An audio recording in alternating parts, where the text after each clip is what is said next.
streaming in or watching our live stream from afar. And we want to welcome you, and we wish you could be here to see the exhibition. Trust me, it's very powerful. I don't want to rub it in too much. It's really a good show. So if you want to drive up sometime, the border's open. Come on up and see it. We need to have a little COVID chat, just a quick little COVID chat.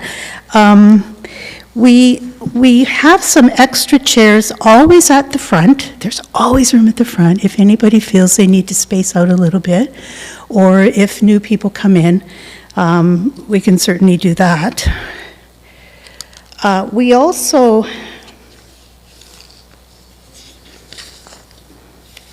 sorry. The protocols, as you all know, all the restrictions have basically been lifted in Ontario. But I look around and I appreciate that you're all wearing your masks, and we're all asking to do that here at the gallery, and all the staff appreciate that you're doing it. So thanks for helping us to keep everything safe. The only exception might be later. We do have some food in the meeting room, kind of hard to eat with a mask, so I want to warn the people that may not be comfortable going in there that some people will be without their masks to eat their food. So that would be the only maybe critical point. As I said, the goal is always to keep everybody safe and comfortable. Comfortable is the word. You know, please, this is Katie's night and your night to help her celebrate. So clapping is good, laughing is good, whatever you feel comfortable doing is, well, within reason, is good. So I'm going to tell you what's going to happen tonight. I'm going to talk for a little while, talk about what else is here at the gallery, and then our curator, Penelope Smart, is going to come up and also talk about some of the art, but especially talk about Katie and her work, and then she's going to introduce Katie. And Katie, bless her heart, is going to give us a talk about her work. And it will also be live streamed. And for that, we're really grateful. We really thank you. It's so wonderful to be able to hear from the artists. We get to do it often here at the gallery, but I don't know that family always does, and certainly the public. This is a special thing. So, and then after that, we have a little bit of food, as I said. You can take as long as you'd like to look around at all the shows, talk to Katie, find out more about her work, and just be as comfortable as you can here at the gallery. Stay as long as you want, within reason, of course, yeah. So now, I just want to go back to talking for a minute about Katie and her exhibition. Katie's been here all week helping us install. She's had her able assistants here with her. By that, I mean her dad, and some others. Obviously, prior to this week, she's been working full out to create the work in this exhibition. She was also here this morning touring the gallery staff, and next week she'll likely be in to speak to the press. I don't know if we've told you that yet, but we will get to that in a while, Katie, if you don't mind, yeah. So, you know, I think it's really important for people to know, you know, people come in and they see this work, but to know what artists do to get to the point, and that doesn't even, I haven't even talked about the years of education, the years of creating other work that go into a show like this. I think it's, I always think it's like an iceberg. You know, you're seeing this finished product, the iceberg above the ground, it's all sparkly and new and beautiful, or disturbing in some cases. But underneath the water, there's a network of things that are holding that up, right? And things that have happened. So we can't forget about that network. And the artists know about it, and sometimes the public just doesn't. So before I continue my remarks, I really want to stop for a minute because Katie's sitting right here, and I feel like it would be a really good time for all of us to just give her a big round of applause and congratulate her on this exhibition.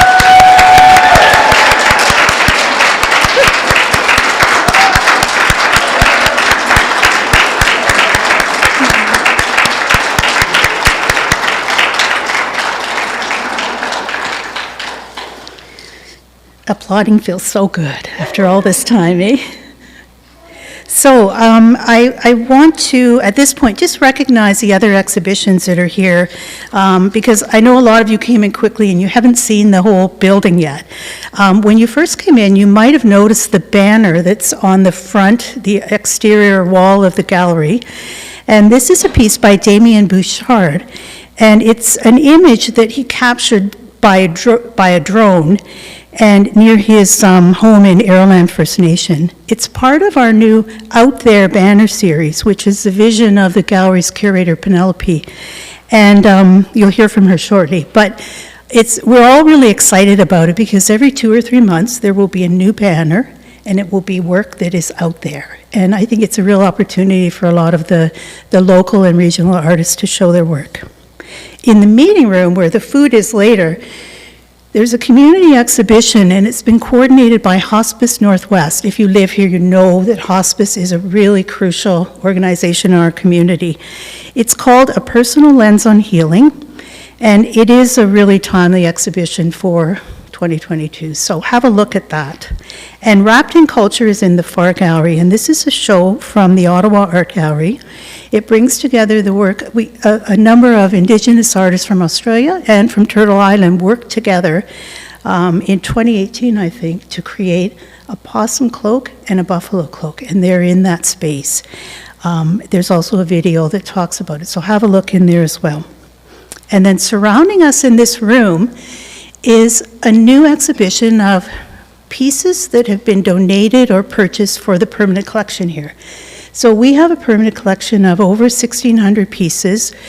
Many of the pieces are work by artists who are Indigenous, but there are also pieces by artists from Northwestern Ontario. So it's a really fine collection of work from all across the country. So these pieces have been donated largely by people local and people from all over Canada to our collection. So that's how we can build this collection for all of you. I mean, it doesn't belong to the gallery. We hold it for the public. So to be able to have these generous people come forward and donate these beautiful pieces by Norval Morrisseau and others is kind of extraordinary. We also have purchased some, and I want to thank the Ontario Arts Foundation, which provided a grant to buy Jean Marshall's 2 pieces, which you see in the middle of the room, the moccasins and the mittens. I'm going to thank our annual funders, because I always want to do that. The City of Thunder Bay, the Ontario Arts Council, and the Canada Council support this gallery annually so that we can do this kind of work, and it's really important. So for this show, two of the most anticipated pieces are not yet on display. When you came in, you might have noticed that there's 2 big yellow rectangles painted on the front panel. And we're reserving a spot there for 2 Norval Morrisseau paintings. You might have heard in the news that the Confederation College owned 2 Morrisseau paintings that were stolen off of their walls in 1981. And they've been missing ever since. And last year, the college was able to, by various means, have them returned to Thunder Bay. So they've come back home to this community, and the college then turned around and decided to donate them to the Thunder Bay Art Gallery, to our collection. So it adds to the collection we have. It provides security and safety for the work, which was their biggest concern. So those pieces are going to be unveiled next week at the college, and then they'll be back here. So we urge you to come on back and see them. It's really a lovely addition to the collection here, and a really neat story that these could be. We can't tell you the whole story, but it's an exciting story, and they're back here now, and maybe someday someone will write a mystery book about what happened to these paintings, if anyone can find out. Okay, so as I said, it has been a busy week here for everyone. I want to thank all the gallery staff who've worked so hard to install these exhibitions. Special thanks to Megan Ely, our registrar, Damon Dalbach and Damian Rivers Moore for installing. All of the other gallery staff work so hard on all facets. Like, this is the core of what we do, these exhibitions. So I want to thank everyone else. I didn't thank Camilla and Evelina, who are our wonderful tech people. So we have this new live streaming equipment that thanks to a grant from the Ontario Trillium Foundation. So we can now stream out there, and I do believe we have people online, or however we say it, from Milwaukee, maybe someone from Florida. Can we tell where people are from? It doesn't matter, but it's kind of interesting. Kitchener, Thunder Bay. Well, welcome to everybody who's out there. And thank you to our two techies for making this happen smoothly. And finally, I want to thank tremendously the gallery's curator, Penelope Smart. She is the positive force behind this exhibition program here at the gallery, and she does a stellar job. And with that, I want to ask her to come up, and she's going to tell you a bit more about Katie, and I'm going to stop talking. So here's Penelope Smart. Come on up.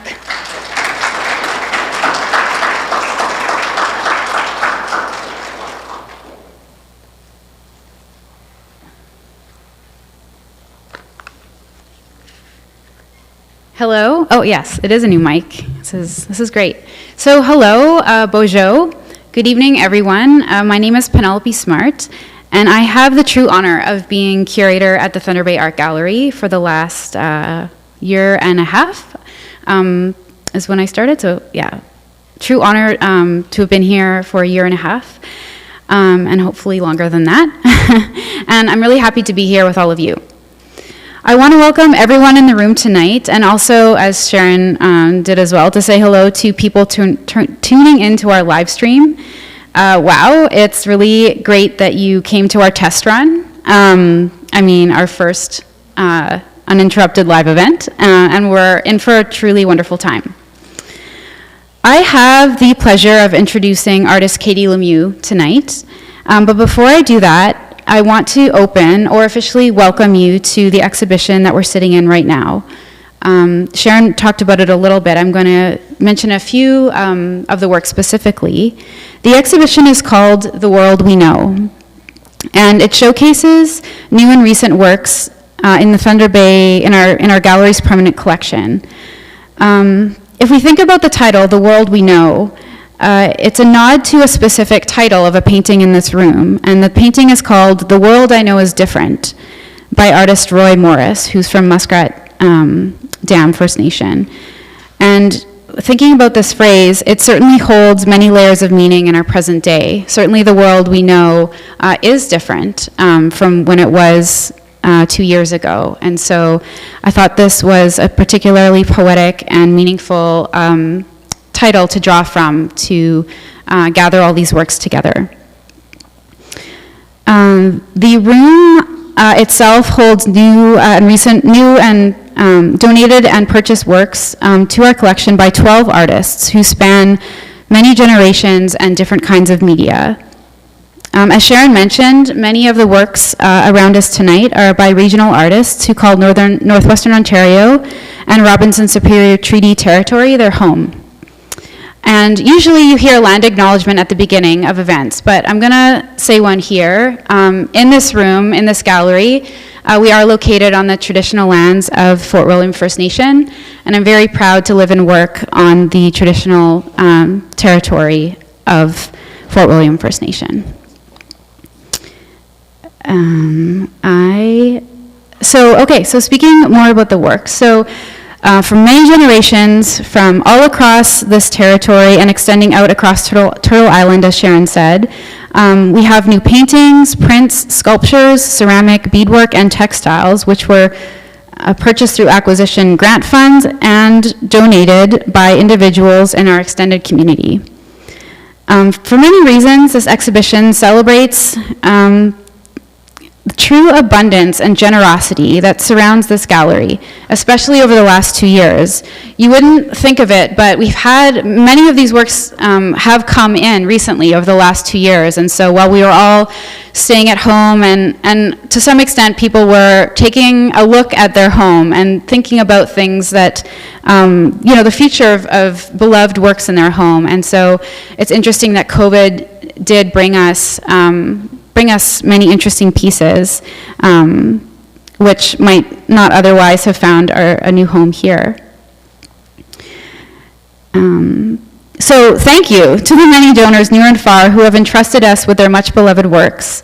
We're proud and excited to take these pieces into our collection and welcome them into their forever home. So looking around, let's get to some of the art. So looking around this exhibition, as I see it or feel it, I would say, is full of intuition, scale, and dreaming. A small wood squirrel, and for those who haven't had time to look around yet, I'll just point out to where these things are. A small little wood squirrel holding an acorn, or is it a pine cone? Holding a tiny pine cone, is by Norman Muniz. And this small squirrel is set against the bigness of sound, which I'm talking about, when I talk about sound, I'm talking about the 67 elk-hide drums, which are on the wall here, by artist Sunny Asu. There's also the idea of place. And here I'm thinking of a small portrait of the gallery, which is on the very front wall when you come in, a small white framed drawing of the gallery itself by artist Alex Janvier. And this was drawn in 1993 when Alex was having a solo exhibition here. And if you look at it, it's abstract. You can't tell exactly what it is, but you know it's this place. When you look at it, you know somehow that you're looking at the gallery surrounded by trees and forest. When I speak of place, I'll also mention 2 rings of fire, which are just behind you on the table, the moccasins and mitts. These beaded pieces are by local artist Jean Marshall, which reference rings of fire. So think of the power of gathering around a fire, but also the name, the rather fantastical name of lithium mining that surrounds Thunder Bay and is expanded throughout the region. There is also an aliveness of Anishinaabe myths and stories. As Sharon talked about a little bit, we are so honored with 2 beautiful new Morisos, which are very striking, which we're patiently waiting to install in the front foyer over the Easter weekend.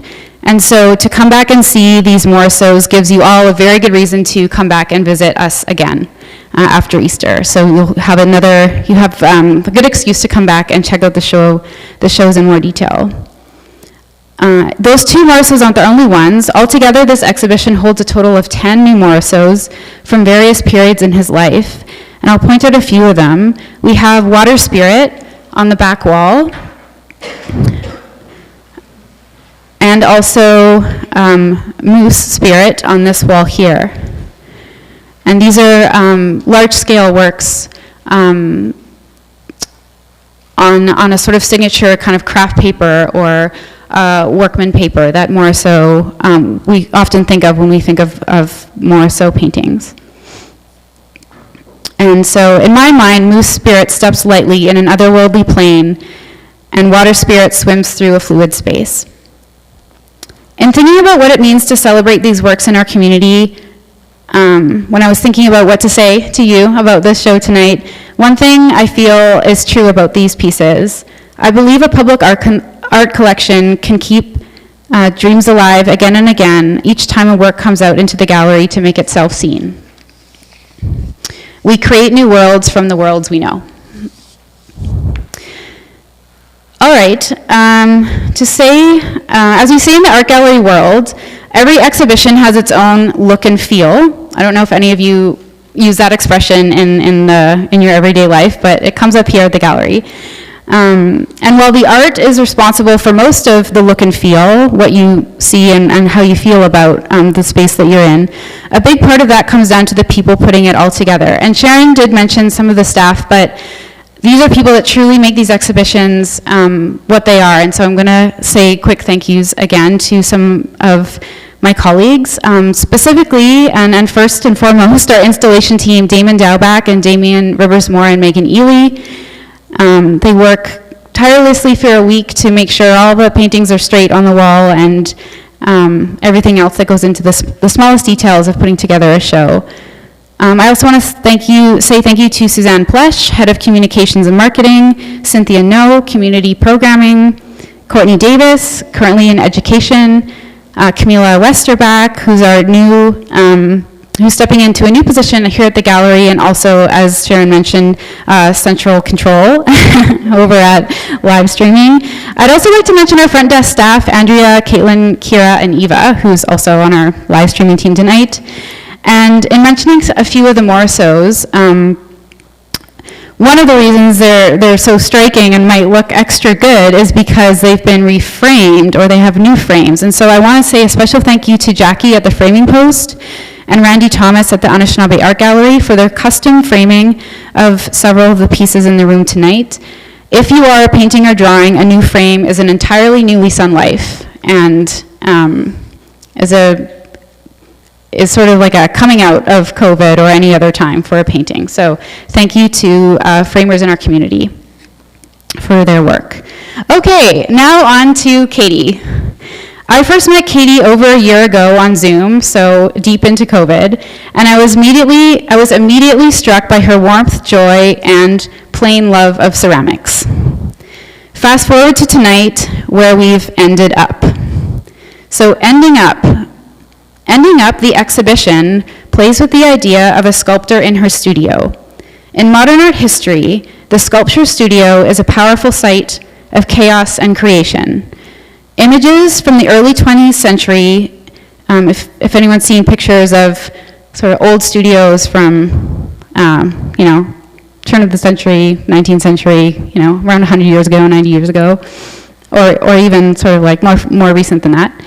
Images from this time show predominantly male artists in rooms full of wooden shelves teeming with ceramic objects of all sizes. Often, there's large windows with sunlight falling on life-size female figures cast in clay and marble. In her exhibition, artist Katie Lemieux casts a voyeuristic lens on this history. And instead of a room dominated by a male gaze, her multi-gendered and androgynous clay subjects are vehicles for a complicated range of human expression.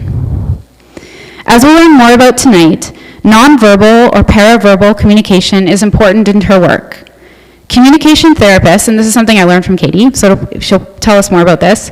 Communication therapists believe that 70 to 90% of all of our communication is paraverbal, or outside of words. Facial expressions, posture, and hand movements often speak louder than words, as I'm sure I'm communicating to you with my sort of nervous posture here. So for those of you who don't know her, Katie Lemieux was born in Thunder Bay. She holds an honors in fine art in ceramics from Lakehead University, which she received in 2016, and a master's in fine art .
Into the world with other people.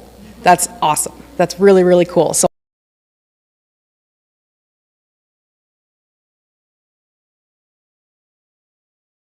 I also want to say thank you to the staff at the Thunder Bay Art Gallery. I can't get over how helpful everyone has been while installing, if I needed anything, people would come to me like instantly with assistance or ask me if I needed help with anything. They moved a lot of those large pieces, which is not fun or easy. So huge thank you to that. And I'm just really, really grateful for the opportunity to show my work in person again. It's really, really cool to see people interacting with art in person. And it's been so long, and I hadn't really realized how much I missed that experience until I saw it again tonight. And I know I was hiding over here for a lot of it, but I will mingle more later tonight. It'll be nice. So as Penelope mentioned, my name is Katie Lemieux. I'm from Thunder Bay, Ontario, born and raised. I have my HBFA in Fine Arts from Lakehead University here. I also hold an MFA from Wisconsin, Milwaukee. And I'll get back to that weird story a little bit later. So for the structure of the talk tonight, I will kind of, I'll talk about my undergrad work at Lakehead, the opportunities that came from that, and sort of the opportunities that led me to the next steps of my career. I'll also talk about the diagnosis of my youngest sibling and how he continues to be sort of the muse behind my research, and the sort of conversations that are hidden behind my works. And I will then tie this all up with tonight's exhibition, some comments on what's going on, and we'll all find out where I ended up. Get it? There's gonna be so many dad jokes in this. Get ready. I get it. Get it? Get it? No. So in 2012, I started at Lakehead University, and here's where I learned the sort of basic fundamentals of clay and the importance of intent when creating a body of work. Something that I'm really grateful for when I started my career in ceramics was learning from, a lot of people I think here know of Kasia Peach. She's the ceramic professor at Lakehead University, and she was sort of the first person to introduce me into the world of ceramics. My first love of art is actually drawing. I started with drawing when I was young, and it was sort of just my everyday go-to in terms of expressing myself via art, was always in sort of this two-dimensional space. So yeah, when I started my work at Lakehead University, Kasia gracefully sort of tabled the concept of work ethic. If anyone knows anything about ceramics, you sort of have an idea of if you want that sort of one perfect thing, cup, vessel, sculpture, whatever it is, you can't just make one, you have to make at least 12, and then you pick your favorite one, because it's gonna change every single time you make it. Clay is just so malleable and constantly changing that, I don't like the word perfect, but anyway. You have to do it many, many times to be able to get sort of that aesthetic that you're looking for. And so the concept of work ethic was really important, learning that from the get-go. No? We don't want to do that? Oh, there we go. So within my formative years, I was introduced to artists like Beth Kavner and Claire Kernine, artists that, in my opinion, are capable of rendering some of the most striking and emotional conversations while simultaneously saying nothing at all. The palettes are often monochrome, features are simple, and nothing is really spoon-fed to you. And yet we have, oops, go back. We have so much impactfulness with this simplicity. They're so emotionally charged, but why?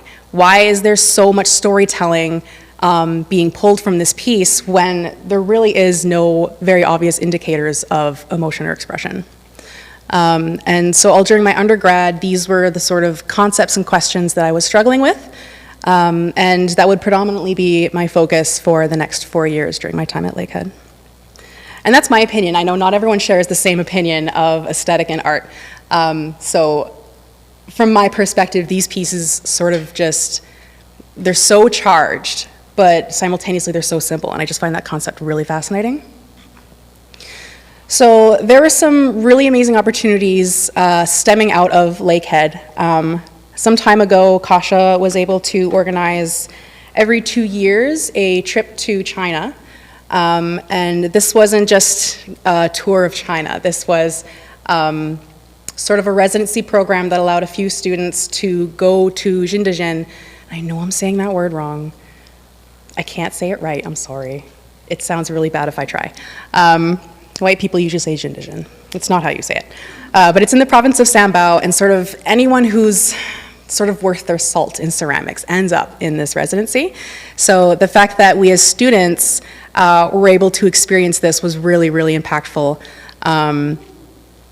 I believe Kathleen was with me. She's also in the audience. She also went to China with me.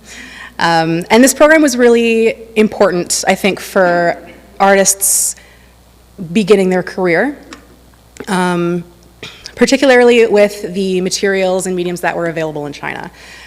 Since it is sort of considered the porcelain capital of the world, we were able to get our hands on some of the finest porcelain I've ever touched. And it's really amazing in the fact that it's kind of alive while you work on it. I feel like the amount of humidity within the air and the atmosphere really influences the porcelain as you're working. So it almost sort of breathes.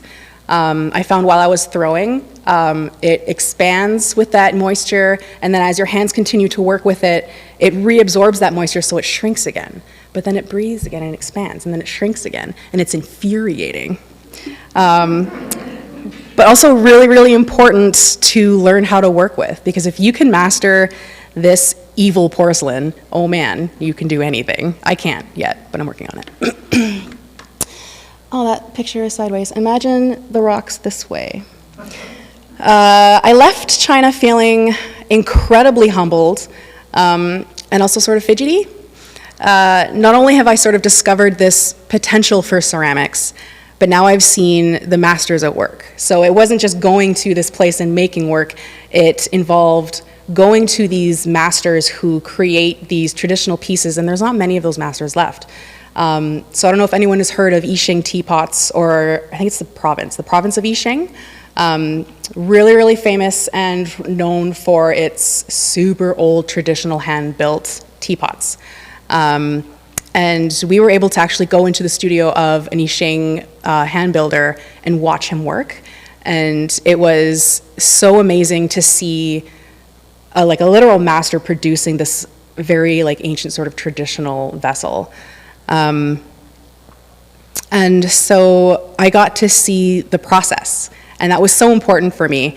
I knew my ideas were there with my work, and if anything, the culture and the atmosphere of China really sort of anchored that Resolute for me. But it also sort of lit a feeling of impatience, which is where that word fidgety comes from. I didn't really understand at the time, but going to China sort of made me want to be better. It made me want to be faster. I wanted to get to the level of the excellence that I was seeing being produced. And it was frustrating that I couldn't. So going back home, I was kind of like, I gotta do something. I gotta be better. So it was sort of that trip that convinced me that I needed to go to grad school. It was, I think, the trip that influenced me that ceramics was going to be my career. Eternally grateful for that opportunity. It was also around this time, I believe, I could be a couple years off, where my youngest sibling, Louis, was officially diagnosed with autism.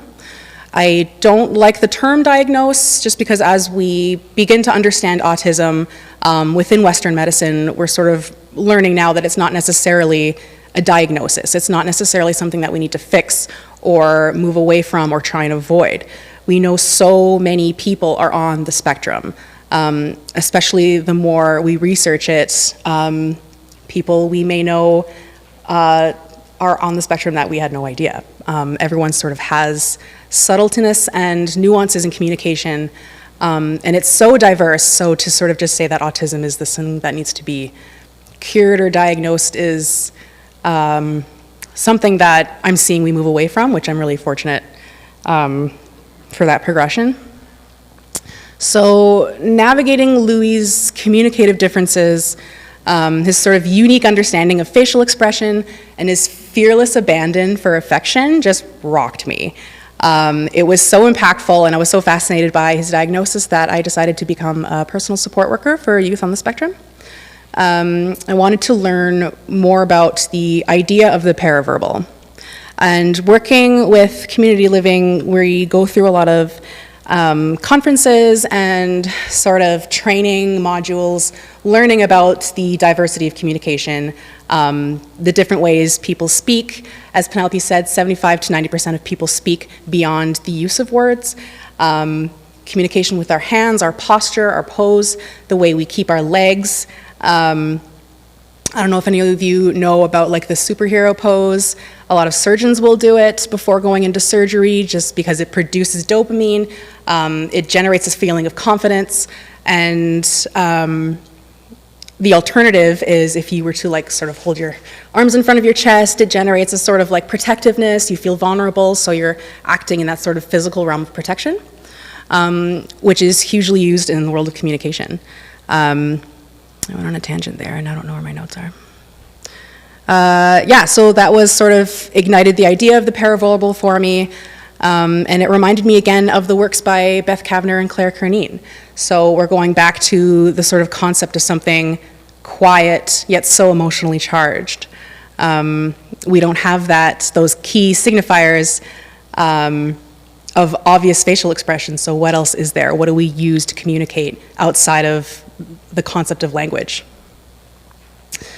Where was I? Oh, I should note also that Louis is in fact very verbal. He's not nonverbal. And he's like a 6-foot tall teenager, so don't be tricked by these adorable photos.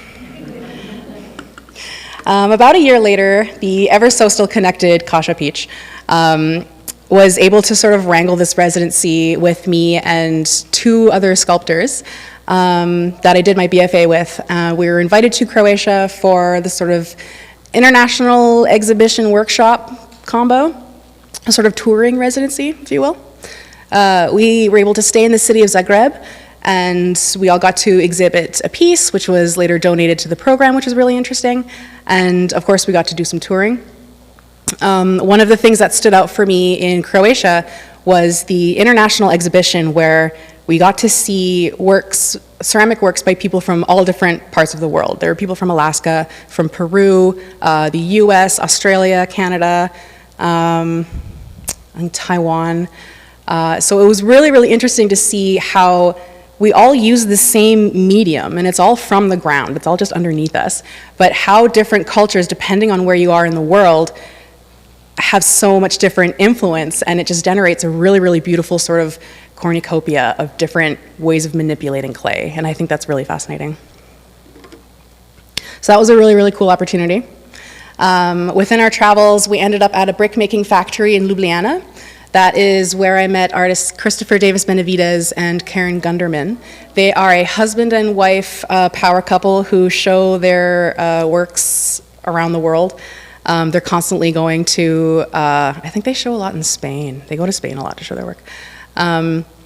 Both Chris and Karen were professors of ceramics at the University of Wisconsin-Milwaukee, and we both happened to be in Croatia at the same time. And the piece on the far left is something I was sculpting while I was at the brick factory. Everyone sort of got like a lump of clay, and they said, make a thing, and then we'll fire it. They never fired it, but that's okay. The middle piece is by Karen Gunderman. She does these really beautiful, delicate porcelain pieces, sort of replicating organics and nature and sort of the vessels of the human body. Christopher Davis Benavides is from Peru, and he makes these really interesting architectural pieces. He makes his own clay, his own slip body. He's throwing in like gravel and different like rocks and minerals from different parts of the earth. He does really, really interesting work as well. So while we were working, he noticed I was working on this sort of horrendous looking rabbit and thought, he asked me if I had considered grad school. And so we got to talking. He told me he was the head of the graduate department, and then like 6 months later, I was accepted into the University of Wisconsin-Milwaukee, which was very cool. I was given a 3-year scholarship for the 3-year program. I was given I was honored with a yearly stipend, so it was a really amazing opportunity. That's my studio on the left, and it was in this old sort of Toyota or Ford truck factory, so I had floor-to-ceiling windows, I had polished concrete floors, I had the view of downtown out of my studio. It was the best studio I've ever had, and I will never have one like that again. I'm just kidding, I might. It's really, really amazing, and I miss it every day. Also, 2016 wasn't the best year to move to America, but we made it work. We got there. It's okay. Here we are. We're all still alive. And he's not the president anymore, so it's okay. As soon as I left, he was no longer the president, so I was kind of bummed, but it's okay. So my first year in grad school was spent exploring anthropomorphism, partially because I was so used to sculpting animals throughout my years at Lakehead, it sort of became a creature comfort. Creature comfort? Get it? Thank you. Thank you. Thank you for humoring me.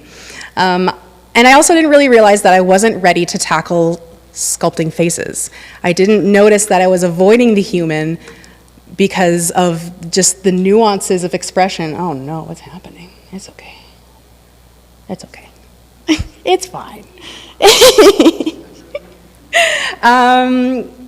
Yeah, I was avoiding the human face, and I didn't really realize it until Chris called me out and said, "Why are you not sculpting the face?"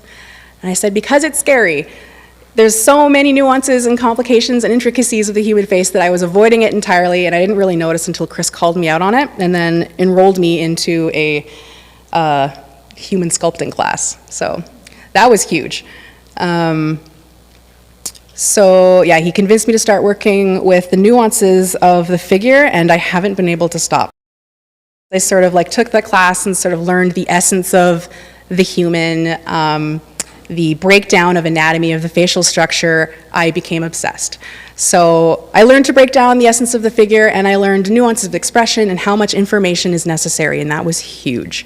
Learning how much information that is needed in a piece, what you can get away with, how much you should or should not spoon feed the viewer, I found really fascinating. So playing with anatomical correctness, naivete, and intention was really important in sort of learning nuances of expression.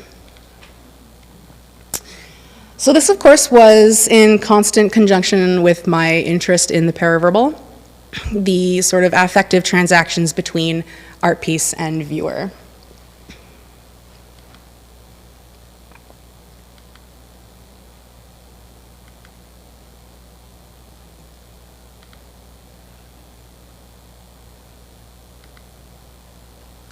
So my thesis exhibition in my third year was called The Other Assembly.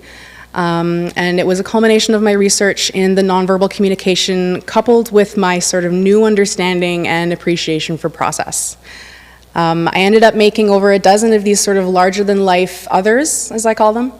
I feel like these works sort of stand on the very edge of recognition. They flirt with the energy of something totally alien, but there's still sort of something familiar about them to keep them sort of tethered to the concept of human. And so that was my challenge, and I was really fascinated in sort of figuring out how far can I get from our understanding of aesthetics of human and still sort of maintain that conversation of emotion and connectivity. Can we still connect with these people or these things that don't have faces or arms or posture? Well, they do have posture, but they don't have your typical facial recognition or legs or arms to really understand how they're communicating.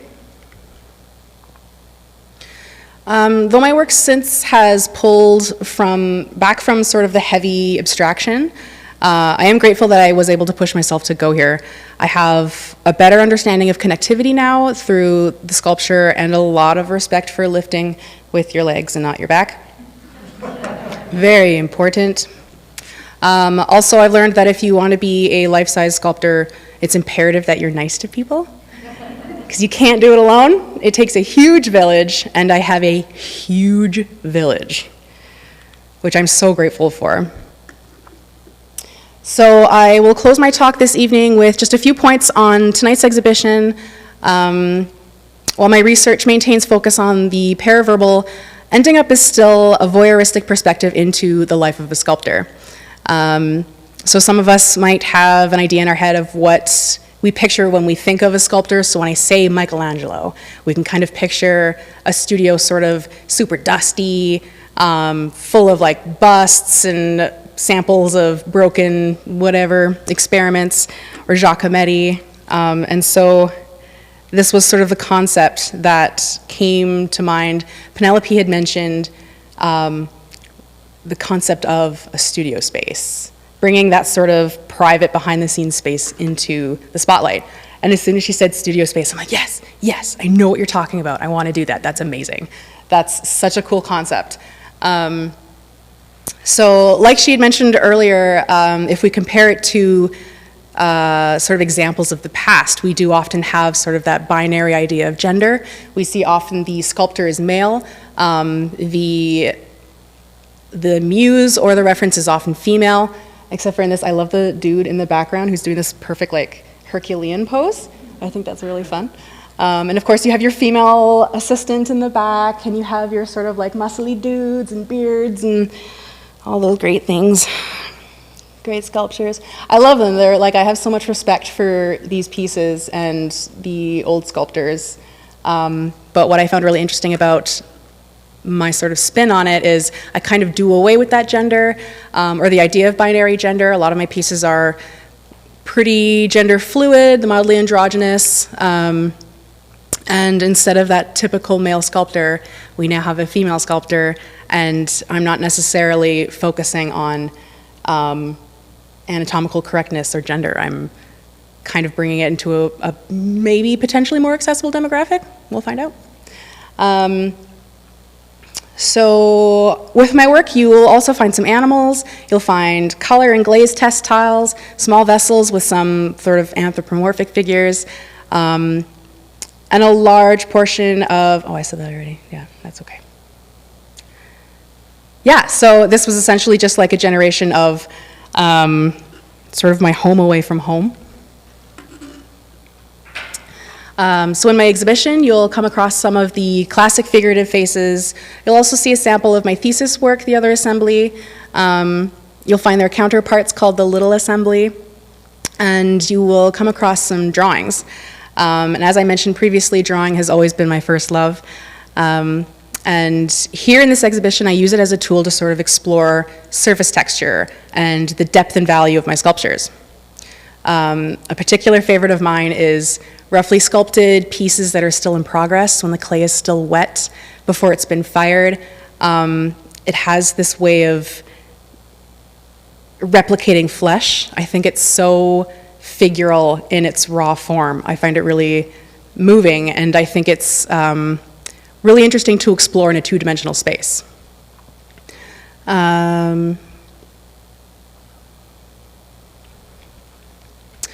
Yeah, so it reminds me of flesh, it reminds me of earth at the same time, while simultaneously appearing like tree bark or water.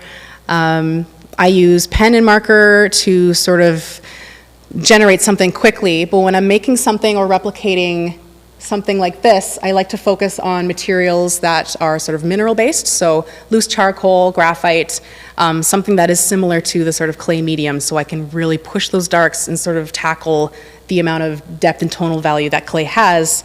And it's been a really fun challenge to sort of try and replicate that. The goal of Ending Up was to both highlight the behind the scenes of the artist, so providing a sort of voyeuristic perspective into the studio space of a sculptor, and also sort of bring that scene into a contemporary light. We're flashing because it's exciting.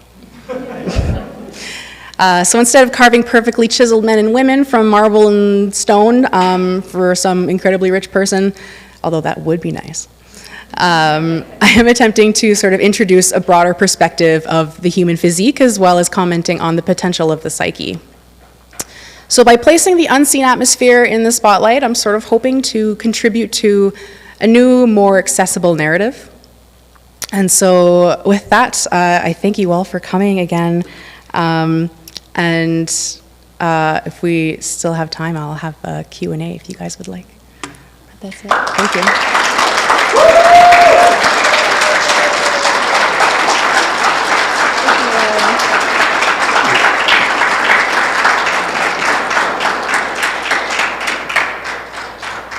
What do I do with myself?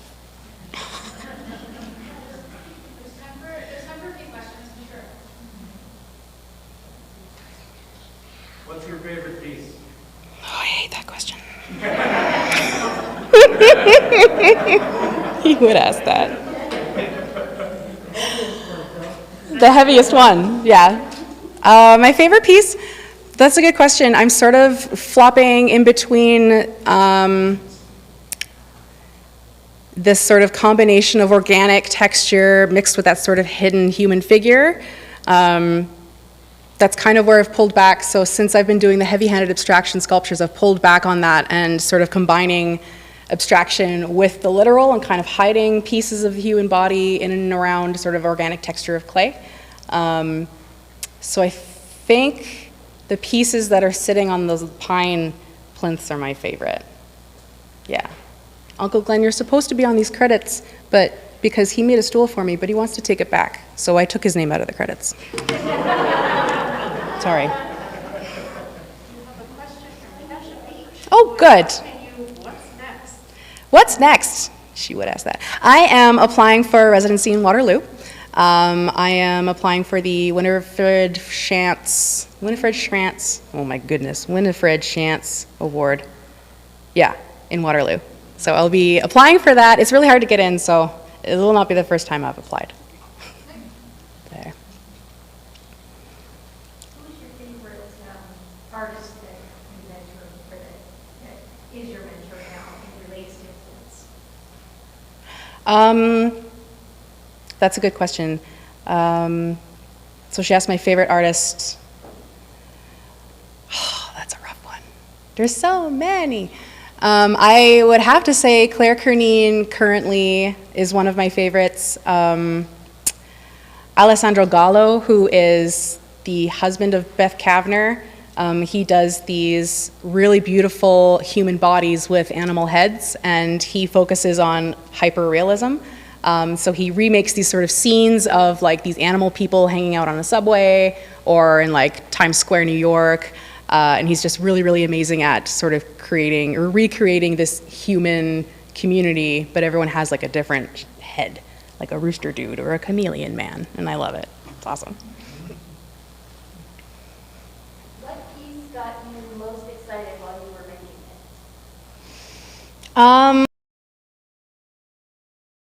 it? It's the elderly gentleman who is on the very beautiful wedging table that my father made. Sometimes sort of just getting lost in just replicating a reference is really, really exciting, especially when I start seeing the expression come to life. I think as soon as I have like the posture finished and I have like the cheekbones sort of set, I can sort of see where it's going, and I just get so excited about feeling what it is that sculpture is turning into, I guess. I kind of just let it become whatever it is it wants to become, and being able to see that process is really exciting. And I think that came out the most in the blue old guy. He has a real name. I don't know why I called him that.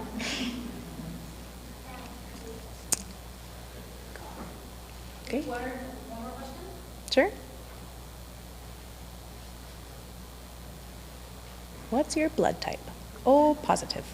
Do you find that your sculptures reflect your emotion or your feeling at the time, and it changes from Yes. one day to, next year to thing? Yeah, absolutely. There was definitely a time when I was sculpting a lot of things that carried sort of this position. And then I realized that that's while I was in grad school, and I was very tired. So a lot of the pieces that I was making, I didn't really realize that everyone had this sort of sad, slumpy posture. And it wasn't until I had a bunch of the pieces in front of me, I'm like, oh, that's me. That's what I do. So, yes. Great. Thank you so much. That was so fun. Thank you.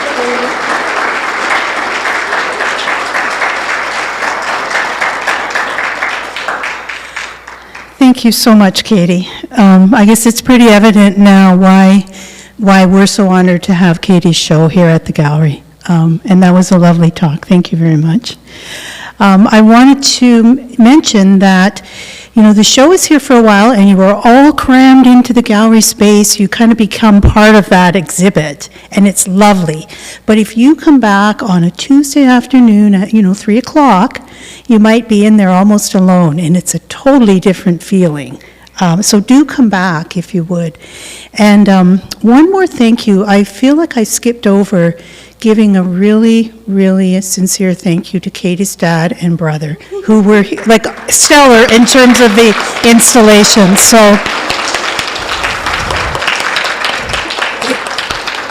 it was amazing. Dad's rule, that's what we've decided here at the gallery. So with that, I want to thank you. You've all been a fantastic audience, including the long-distance people. Thanks for coming into our first live streaming event. Thanks again to Katie.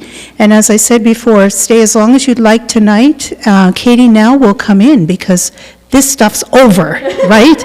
And now she can come in and enjoy and really enjoy what she's accomplished. And join us in whenever you can for some food in the meeting room.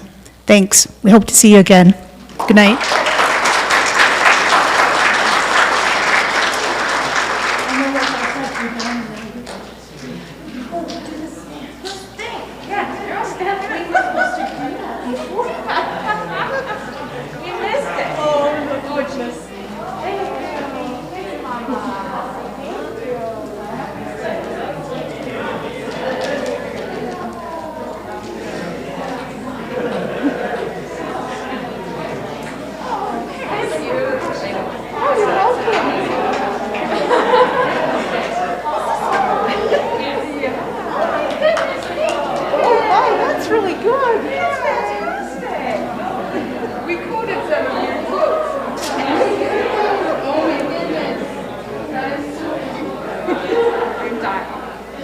That's